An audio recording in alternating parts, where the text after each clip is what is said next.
वर्षी कोणीच doctor engineer बनणार नाही, या वर्षी कोणीच डॉक्टर इंजिनियर मग आमचे पोरं काय रोडनी सोडायचे का मॅडम आता? अहो सर, त्यापेक्षा 3 वर्षासाठी आमच्या इन्स्टिट्यूट मध्ये पाठवा, मग तुमचा मुलगा डायरेक्ट स्वतःची मूवी बनवणार. पण किती पैसे लागन त्याला? त्याचं टेन्शन नका घेऊ, कारण यासाठी तुम्हाला डायरेक्ट गव्हर्नमेंटची स्कॉलरशिप मिळणार आहे आणि एकदम पैसे भरायचे नसतील तर आपल्याकडे बँक लोन सुविधा पण आहे. कारण आपल्या पुण्यामध्ये चालू झालाय झी इन्स्टिट्यूटचा मोठा ब्रँड, जिथे या 3 वर्षाच्या कोर्स मध्ये तुम्हाला मूवी मेकिंग साठी लागणारे animation, graphics, VFX, motion graphics सोबतच Premiere Pro, After Effects, Photoshop यासारखे 18 पेक्षा जास्त सॉफ्टवेअर शिकवले जाणार आहेत, जे शिकल्यावर तुम्ही स्वतःची अॅनिमेशन मूवी बनवू शकता, अॅनिमेशन कार्टून किंवा कंटेंट क्रिएशन, फ्रीलान्सिंग किंवा एखादा चांगला जॉब पण करू शकता.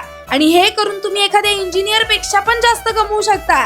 त्याचसोबत इथे तुम्हाला cinematography, digital marketing, direction, designing असे बरेच कोर्सेस शिकवले जातात. मग तुम्हालाही तुमच्यासाठी एक चांगला करिअर ऑप्शन निवडायचा आहे तर आजच विजिट करा झी का झीमा PCMC आणि नाशिक फाटा मेट्रो स्टेशन, पुणे.